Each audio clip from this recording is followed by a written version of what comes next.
तो यद्यपि हम सब साथी जानते हैं यहाँ कि मैं शिल्पांचल के रचनाकारों पर काम करता रहता हूँ और संयोग से शिव कुमार जी के आरंभिक तीनों कहानी संग्रह हवा, काले फूल का प्रेम, राम रतन की भैंस, राम अवतार की भैंस, तीनों पर मैंने लिखा है। और ये भी मेरे लिए सौभाग्य की बात है कि बड़े ही स्नेह के साथ आदरणीय बलभद्र जी ने उसे प्रकाशित किया था प्रसंग पत्रिका में। मैं प्रायः छपने से बचता रहता हूँ, लेकिन फिर भी उन्होंने स्नेह दिया तो वो वहां छप गया अंतर।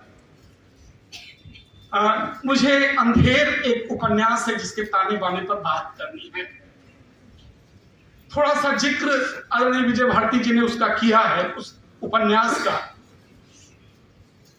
उस उपन्यास में आपातकाल के बाद से लेकर के, यद्यपि आदरणीय हितेन जी बैठे हुए इतिहास बोध की जो बात वहां है, 98 से लेकर वहां संस वगैरह तिथियां वगैरह तो नहीं दी हुई हैं, लेकिन एक इतिहासकार जिन घटनाओं का उल्लेख होता है किसी रचना में, उसके आधार पर वो तय करता है कि इसका फलक कहाँ किस जगह कहाँ तक जाता है। तो इस उपन्यास में अंतिम समय जो निर्भया कांड तक का जिक्र है, और निर्भया कांड 2012 का है, तो इस तरह से एक व्यापक फलक का 1975 से लेकर के उसका कथा समय जो है इस उपन्यास का वो 12 तक है। यद्यपि जो घटनाक्रम उसकी असंगतियां हैं उस पर आज बात करने का समय नहीं है, आज मूलतः सम्मान समारोह है, इसलिए उन असंगतियों की तरफ मैं नहीं जा रहा हूं। अन्यथा वो जिस तरह से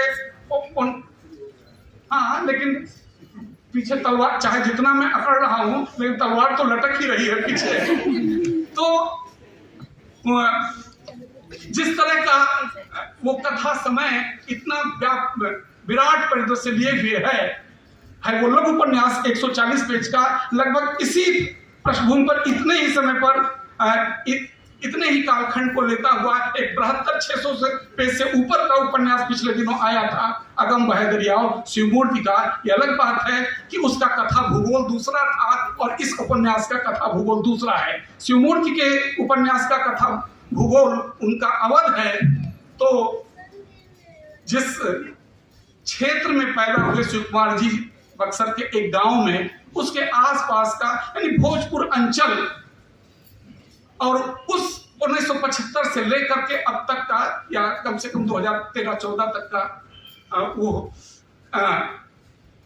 कालखंड वहां है। तो वो कथा भूगोल, क्योंकि उसमें तमाम ऐसे गांवों के जिक्र आते हैं, ऐसे शहरों के जिक्र आते हैं, किशनपुर का जिक्र आता है, तो रोहतास का जिक्र आता है, औरंगाबाद का जिक्र आता है, पिपरा का जिक्र आता है, भोजपुर का जिक्र आता है महाराज। तो ये हम मान लेते हैं कि वो भोजपुर अंचल की पूरी कथा है। और 1960 में जन्मे शिव कुमार यादव यदि उस कथा को कह रहे हैं तो 15 साल के आसपास वो रहे भी होंगे। किशोर वय में जिन चीजों को महसूसा होगा शिव कुमार जी ने, वे सारी चीजें और उनकी स्मृतियों में दर्ज हैं। और बड़ी त्रासक कथाएं, जो भी हिंदी भाषी क्षेत्र से जिनका साबका है, हम सब लगभग वहीं से आए हुए लोग हैं।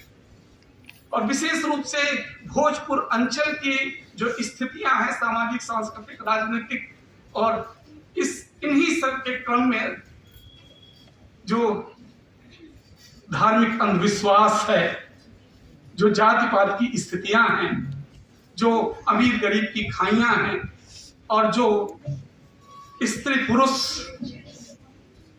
जहां इस संबंधों की स्थितियां हैं, उन सब को इस उपन्यास ने उस अंचल की जो स्थितियां हैं उसके आधार पर रेखांकित किया है। बड़ी त्रासक कथा से इस